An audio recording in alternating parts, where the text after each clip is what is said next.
Berfirmanlah Tuhan kepada Musa, "Pergilah menghadap Firaun dan berbicaralah kepadanya. Beginilah firman Tuhan, Allah orang Ibrani. Biarkanlah umatku pergi, supaya mereka beribadah kepadaku. Sebab jika engkau menolak membiarkan mereka pergi dan masih menahan mereka, maka ternakmu yang ada di padang, kuda, keledai, unta, lembu sapi, dan kambing domba, akan kena tulah Tuhan, yakni kena penyakit sampar yang dahsyat.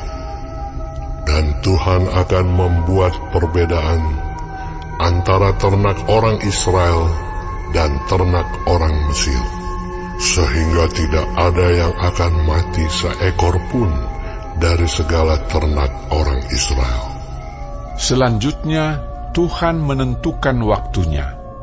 Firman-Nya, "Besoklah Tuhan akan melakukan hal itu di negeri ini." Dan Tuhan melakukan hal itu keesokan harinya. Segala ternak orang Mesir itu mati, tetapi dari ternak orang Israel tidak ada seekor pun yang mati. Lalu Firaun menyuruh orang ke sana, dan sesungguhnya lah dari ternak orang Israel tidak ada seekor pun yang mati. Tetapi Firaun tetap berkeras hati dan tidak mau membiarkan bangsa itu pergi. Berfirmanlah Tuhan kepada Musa dan Harun, "Ambillah jelaga dari dapur peleburan serangkup penuh, dan Musa harus menghamburkannya ke udara di depan mata Firaun. Maka jelaga itu akan menjadi debu meliputi seluruh tanah Mesir, dan akan menjadikan barah yang memecah sebagai gelembung pada manusia dan binatang di seluruh tanah Mesir." Lalu mereka mengambil jelaga dari dapur peleburan dan berdiri di depan Firaun. Kemudian Musa menghamburkannya ke udara, maka terjadilah barah yang memecah sebagai gelembung pada manusia dan binatang, sehingga ahli-ahli itu tidak dapat tetap berdiri di depan Musa karena barah-barah itu. Sebab ahli-ahli itu pun juga kena bara sama seperti semua orang Mesir. Tetapi Tuhan mengeraskan hati Firaun, sehingga ia tidak mendengarkan mereka, seperti yang telah difirmankan Tuhan kepada Musa. Berfirmanlah Tuhan kepada Musa, "Bangunlah pagi-pagi dan berdirilah menantikan Firaun dan katakan kepadanya, beginilah firman Tuhan, Allah orang Ibrani. Biarkanlah umatku pergi, supaya mereka beribadah kepadaku. Sebab sekali ini aku akan melepaskan segala tulahku terhadap engkau sendiri, terhadap pegawai-pegawaimu dan terhadap rakyatmu, dengan maksud supaya engkau mengetahui bahwa tidak ada yang seperti aku di seluruh bumi. Bukankah sudah lama aku dapat mengacungkan tanganku untuk membunuh engkau dan rakyatmu dengan penyakit sampar, sehingga engkau terhapus dari atas bumi? Akan tetapi inilah sebabnya aku membiarkan engkau hidup, yakni supaya memperlihatkan kepadamu kekuatanku, dan supaya namaku dimasyurkan di seluruh bumi. Engkau masih selalu menghalangi umatku, sehingga engkau tidak membiarkan mereka pergi. Sesungguhnya besok kira-kira waktu ini, aku akan menurunkan hujan es yang sangat dahsyat, seperti yang belum pernah terjadi di Mesir sejak Mesir dijadikan sampai sekarang ini.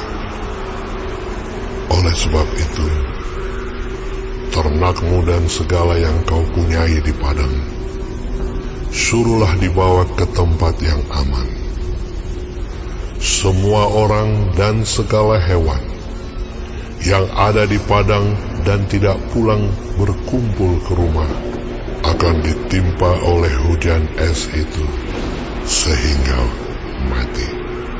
Maka siapa di antara para pegawai Firaun yang takut kepada firman Tuhan, menyuruh hamba-hambanya serta ternaknya lari ke rumah. Tetapi siapa yang tidak mengindahkan firman Tuhan, meninggalkan hamba-hambanya serta ternaknya di padang. Berfirmanlah Tuhan kepada Musa, ulurkanlah tanganmu ke langit, supaya hujan es turun di seluruh tanah Mesir, menimpa manusia dan binatang, dan menimpa tumbuh-tumbuhan di padang di tanah Mesir. Lalu Musa mengulurkan tongkatnya ke langit, maka Tuhan mengadakan guruh dan hujan es, dan api pun menyambar ke bumi, dan Tuhan menurunkan hujan es meliputi tanah Mesir. Dan turunlah hujan es beserta api yang berkilat-kilat di tengah-tengah hujan es itu. Terlalu dahsyat, seperti yang belum pernah terjadi di seluruh negeri orang Mesir sejak mereka menjadi suatu bangsa. Hujan es itu menimpa binasa segala sesuatu yang ada di padang, di seluruh tanah Mesir, dari manusia sampai binatang, juga segala tumbuh-tumbuhan di padang ditimpa binasa oleh hujan itu, dan segala pohon di padang ditumbangkannya. Hanya di tanah Goshen, tempat kediaman orang Israel, tidak ada turun hujan es. Lalu Firaun menyuruh memanggil Musa dan Harun, serta berkata kepada mereka, aku telah berdosa sekali ini. Tuhan itu yang benar, tetapi aku dan rakyatkulah yang bersalah. Berdoalah kepada Tuhan. Guruh yang sangat dahsyat dan hujan es itu sudah cukup. Maka aku akan membiarkan kamu pergi.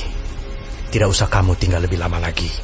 Dan berkatalah Musa kepadanya, sekeluar aku dari kota ini, aku akan mengembangkan tanganku kepada Tuhan. Guruh akan berhenti dan hujan es tidak akan turun lagi, supaya engkau mengetahui bahwa bumi adalah milik Tuhan. Tetapi tentang engkau dan para pegawaimu, aku tahu bahwa kamu belum takut kepada Tuhan Allah. tanaman rami dan jelai telah tertimpa binasa, sebab jelai itu sedang berbulir dan rami itu sedang berbunga. Tetapi gandum dan sekoi tidak tertimpa binasa, sebab belum lagi musimnya. Lalu keluarlah Musa dari kota itu meninggalkan Firaun. Dikembangkannyalah tangannya kepada Tuhan. Maka berhentilah guruh dan hujan es, dan hujan tidak tercurah lagi ke bumi. Tetapi ketika Firaun melihat bahwa hujan es dan guruh telah berhenti, maka teruslah ia berbuat dosa. Ia tetap berkeras hati, baik ia maupun para pegawainya. Berkeraslah hati Firaun, sehingga ia tidak membiarkan orang Israel pergi, seperti yang telah difirmankan Tuhan dengan perantaraan Musa.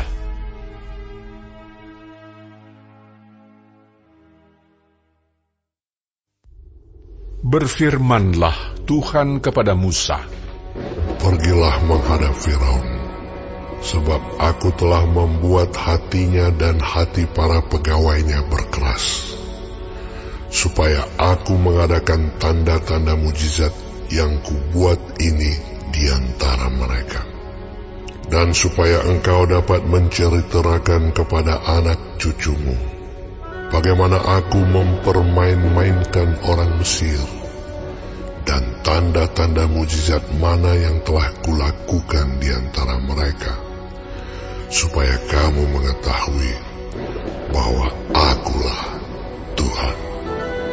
Lalu Musa dan Harun pergi menghadap Firaun dan berkata kepadanya, "Beginilah firman Tuhan, Allah orang Ibrani.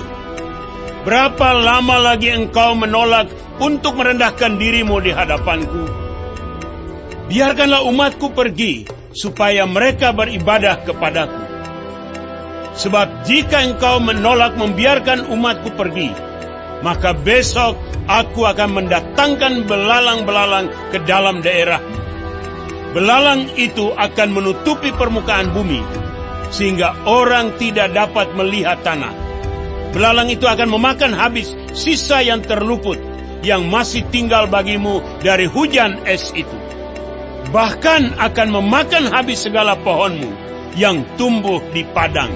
Belalang itu akan memenuhi rumahmu, rumah semua pegawaimu, rumah semua orang Mesir, seperti yang belum pernah dilihat oleh bapamu dan nenek moyangmu, sejak mereka lahir ke bumi sampai hari ini." Lalu berpalinglah ia dan keluar meninggalkan Firaun. Sesudah itu berkatalah para pegawai Firaun kepadanya, "Berapa lama lagi orang ini akan menjadi jerat kepada kita? Biarkanlah orang-orang itu pergi, supaya mereka beribadah kepada Tuhan Allah mereka. Belumkah Tuanku insaf bahwa Mesir pasti akan binasa?" Lalu Musa dan Harun dibawalah kembali kepada Firaun, dan berkatalah Firaun kepada mereka, "Pergilah, beribadahlah kepada Tuhan Allahmu." "Siapa-siapa sebenarnya akan pergi itu?" Jawab Musa, "Kami hendak pergi dengan orang-orang yang muda dan yang tua, dengan anak-anak lelaki kami dan perempuan, dengan kambing domba kami dan lembu sapi kami, sebab kami harus mengadakan perayaan untuk Tuhan." Tetapi Firaun berkata kepada mereka, "Tuhan boleh menyertai kamu, jika aku membiarkan kamu pergi dengan anak-anakmu. Lihat, jahatlah maksudmu. Bukan demikian. Kamu boleh pergi, tetapi hanya laki-laki, dan beribadahlah kepada Tuhan, sebab itulah yang kamu kehendaki." Lalu mereka diusir dari depan Firaun. Berfirmanlah Tuhan kepada Musa, Ulurkanlah tanganmu ke atas tanah Mesir, mendatangkan belalang, dan belalang akan datang meliputi tanah Mesir, dan memakan habis segala tumbuh-tumbuhan di tanah, semuanya yang ditinggalkan oleh hujan es itu. Lalu Musa mengulurkan tongkatnya ke atas tanah Mesir, dan Tuhan mendatangkan angin timur melintasi negeri itu sehari-harian dan semalam-malaman, dan setelah hari pagi angin timur membawa belalang. Datanglah belalang meliputi seluruh tanah Mesir dan hinggap di seluruh daerah Mesir, sangat banyak. Sebelum itu tidak pernah ada belalang yang demikian banyaknya, dan sesudah itu pun tidak akan terjadi lagi yang demikian.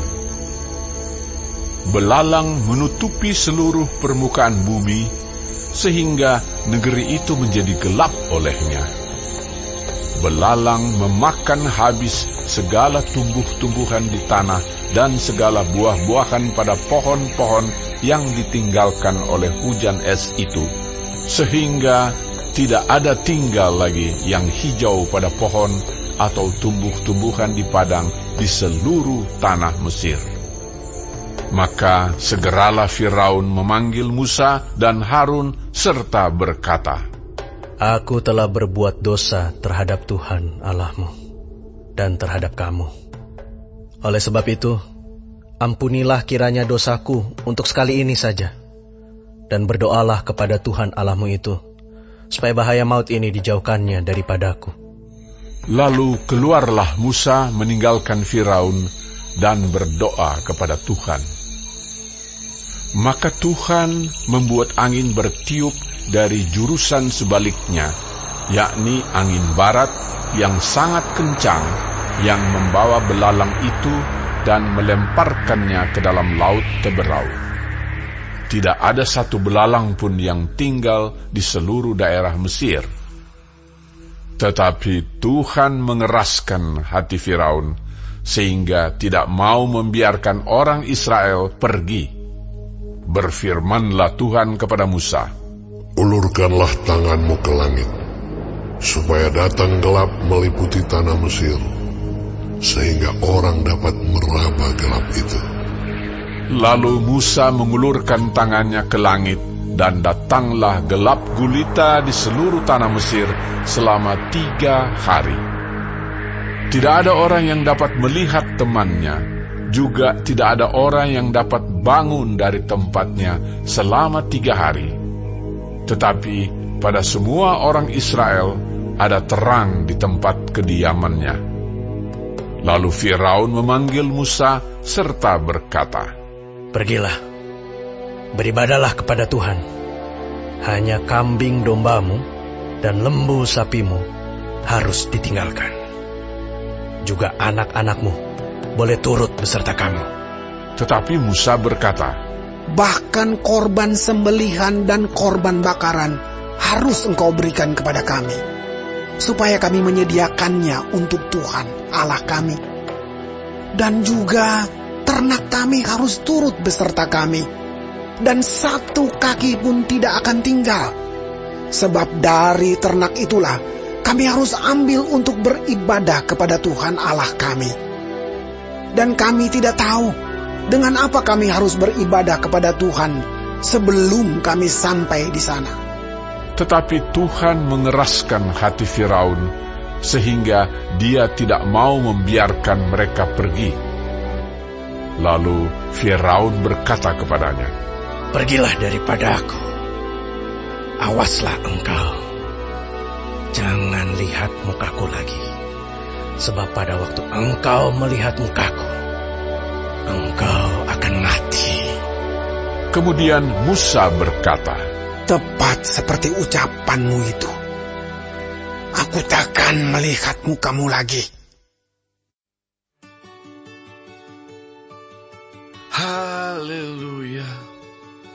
Aku mau bersyukur kepada Tuhan dengan segenap hati dalam lingkungan orang-orang benar dan dalam jemaat. Besar perbuatan-perbuatan Tuhan, layak diselidiki oleh semua orang yang menyukainya. Agung dan bersemarak pekerjaannya, dan keadilannya tetap untuk selamanya. Perbuatan-perbuatannya yang ajaib dijadikannya peringatan. Tuhan itu pengasih dan penyayang. Diberikannya rezeki kepada orang-orang yang takut akan Dia. Ia ingat untuk selama-lamanya akan perjanjiannya. Kekuatan perbuatannya diberitakannya kepada umatnya, dengan memberikan kepada mereka milik pusaka bangsa-bangsa. Perbuatan tangannya ialah kebenaran dan keadilan. Segala titahnya teguh, kokoh untuk seterusnya dan selamanya, dilakukan dalam kebenaran dan kejujuran. Dikirimnya kebebasan kepada umatnya, diperintahkannya supaya perjanjiannya itu untuk selama-lamanya. Namanya kudus dan dahsyat.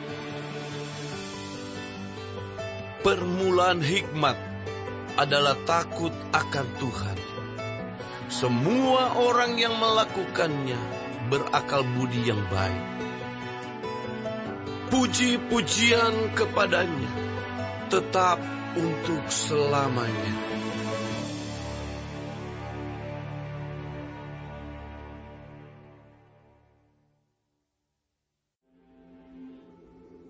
Jangan makan roti orang yang kikir. Jangan ingin akan makanannya yang lezat. Sebab seperti orang yang membuat perhitungan dalam dirinya sendiri, demikianlah ia. Silahkan makan dan minum, katanya kepadamu, tetapi ia tidak tulus hati terhadapmu. Suap yang telah kau makan, kau akan muntahkan, dan kata-katamu yang manis kau sia-siakan.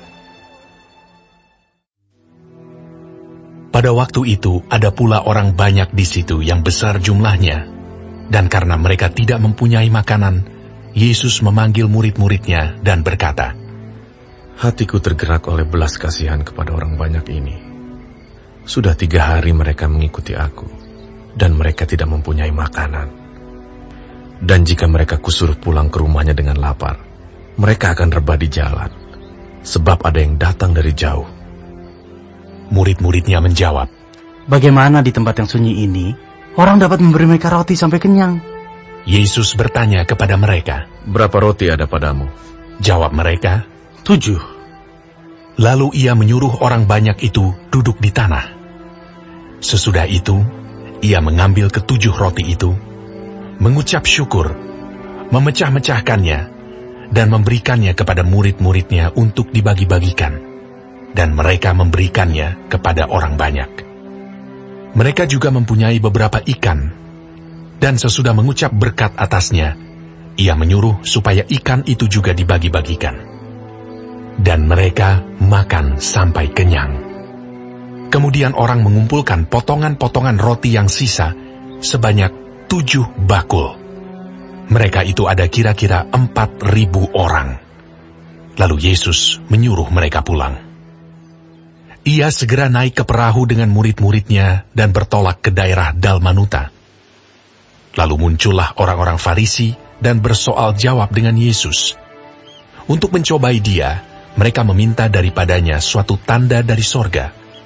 Maka mengeluhlah ia dalam hatinya dan berkata, Mengapa angkatan ini meminta tanda? Aku berkata kepadamu, sesungguhnya kepada angkatan ini sekali-kali tidak akan diberi tanda. Ia meninggalkan mereka. Ia naik pula ke perahu dan bertolak ke seberang. Kemudian ternyata murid-murid Yesus lupa membawa roti, hanya sebuah saja yang ada pada mereka dalam perahu.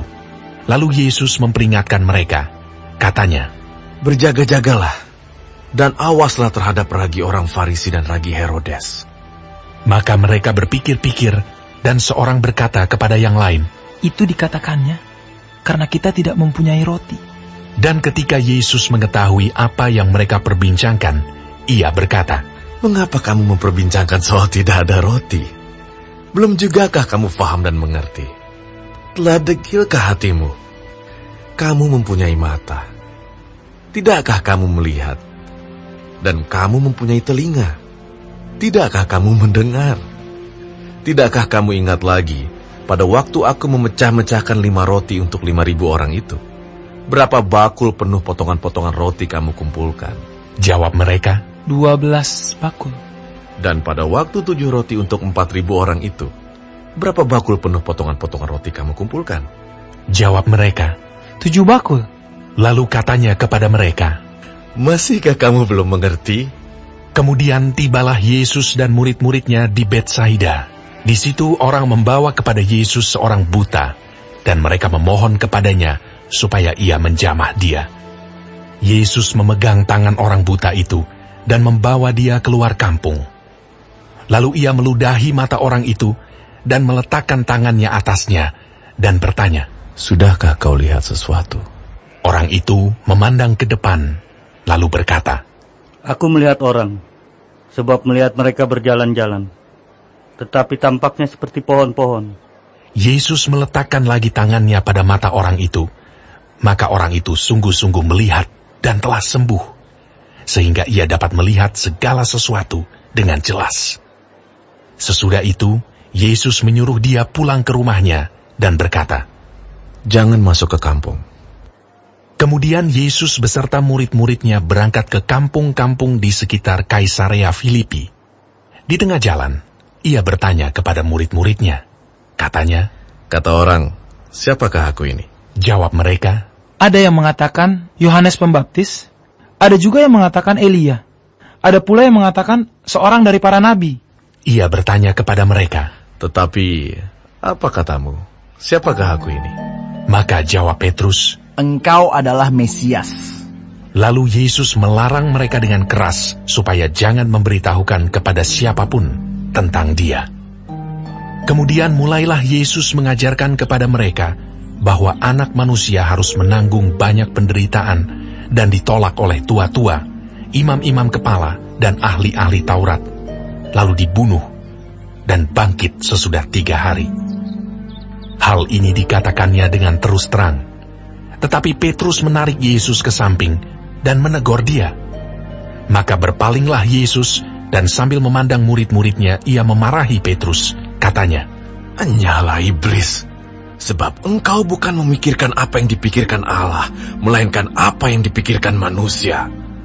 Lalu Yesus memanggil orang banyak dan murid-muridnya dan berkata kepada mereka, "Setiap orang yang mau mengikut aku, ia harus menyangkal dirinya, memikul salibnya, dan mengikut aku. Karena siapa yang mau menyelamatkan nyawanya, ia akan kehilangan nyawanya. Tetapi barang siapa kehilangan nyawanya karena aku, dan karena Injil, ia akan menyelamatkannya. Apa gunanya seorang memperoleh seluruh dunia, tetapi ia kehilangan nyawanya? Karena apakah yang dapat diberikannya sebagai ganti nyawanya? Sebab barang siapa malu karena aku, dan karena perkataanku di tengah-tengah angkatan yang tidak setia dan berdosa ini, Anak Manusia pun akan malu karena orang itu, apabila ia datang kelak dalam kemuliaan Bapanya, diiringi malaikat-malaikat kudus."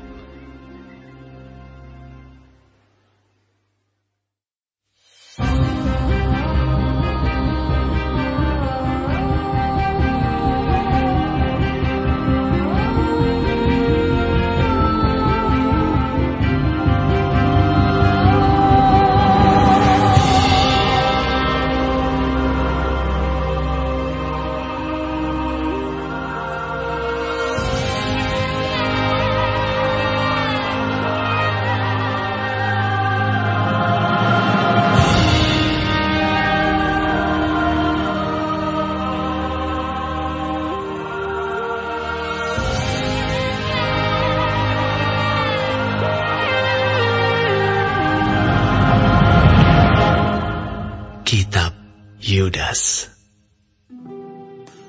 Dari Yudas, hamba Yesus Kristus dan saudara Yakobus, kepada mereka yang terpanggil, yang dikasihi dalam Allah Bapa, dan yang dipelihara untuk Yesus Kristus. Rahmat, damai sejahtera, dan kasih kiranya melimpahi kamu.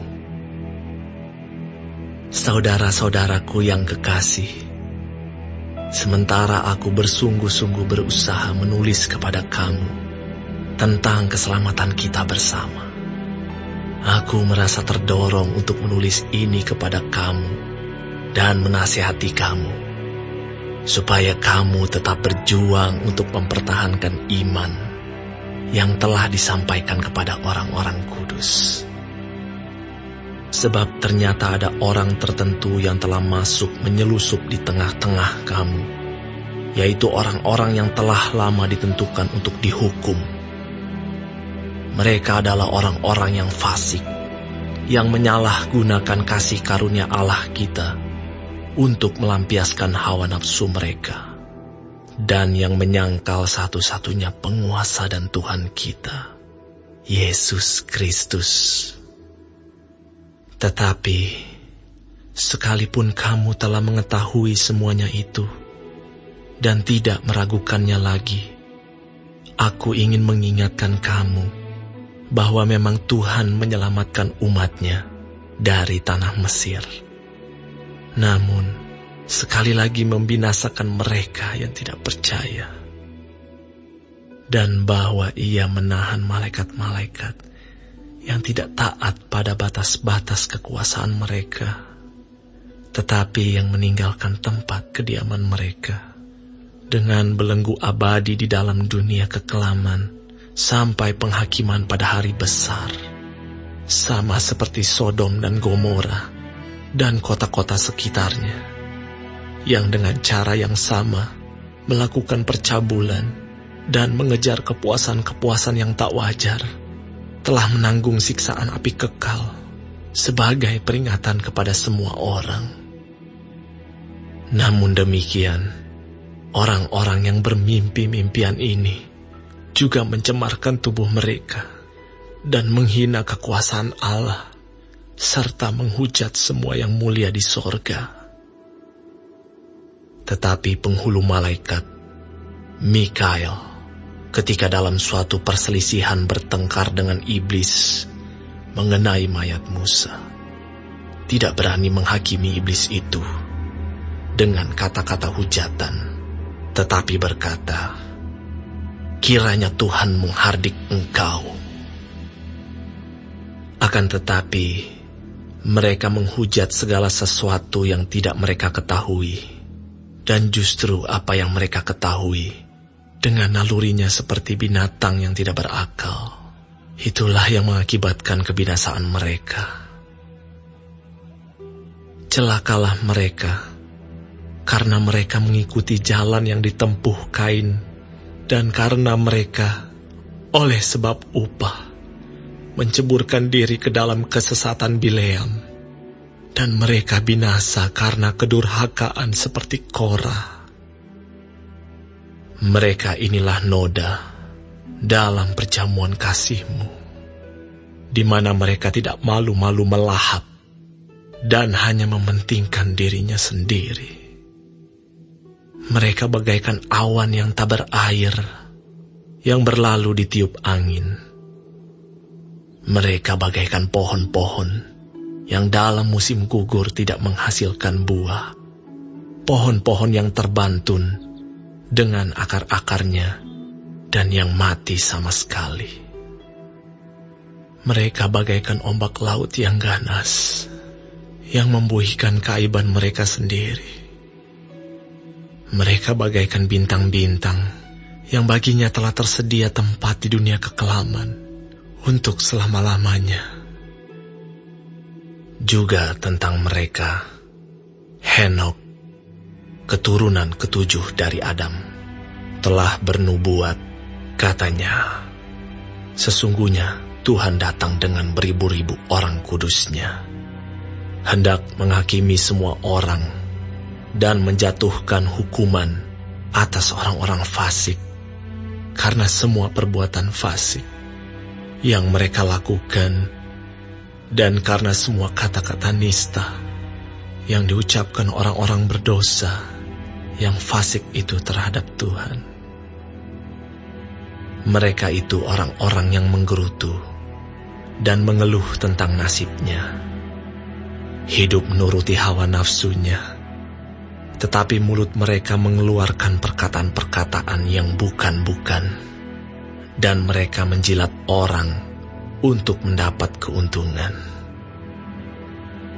Tetapi kamu, saudara-saudaraku yang kekasih, ingatlah akan apa yang dahulu telah dikatakan kepada kamu oleh rasul-rasul Tuhan kita, Yesus Kristus. Sebab mereka telah mengatakan kepada kamu, menjelang akhir zaman akan tampil pengejek-pengejek yang akan hidup menuruti hawa nafsu kefasikan mereka. Mereka adalah pemecah belah yang dikuasai hanya oleh keinginan-keinginan dunia ini, dan yang hidup tanpa Roh Kudus. Akan tetapi kamu, saudara-saudaraku yang kekasih, bangunlah dirimu sendiri di atas dasar imanmu yang paling suci, dan berdoalah dalam Roh Kudus. Peliharalah dirimu demikian dalam kasih Allah sambil menantikan rahmat Tuhan kita, Yesus Kristus, untuk hidup yang kekal. Tunjukkanlah belas kasihan kepada mereka yang ragu-ragu. Selamatkanlah mereka dengan jalan merampas mereka dari api. Tetapi tunjukkanlah belas kasihan yang disertai ketakutan kepada orang-orang lain juga. Dan bencilah pakaian mereka yang dicemarkan oleh keinginan-keinginan dosa. Bagi Dia yang berkuasa menjaga supaya jangan kamu tersandung, dan yang membawa kamu dengan tak bernoda, dan penuh kegembiraan di hadapan kemuliaan-Nya. Allah yang Esa, Juru Selamat kita oleh Yesus Kristus, Tuhan kita. Bagi Dia adalah kemuliaan, kebesaran, kekuatan, dan kuasa, sebelum segala abad, dan sekarang, dan sampai selama-lamanya. Amin.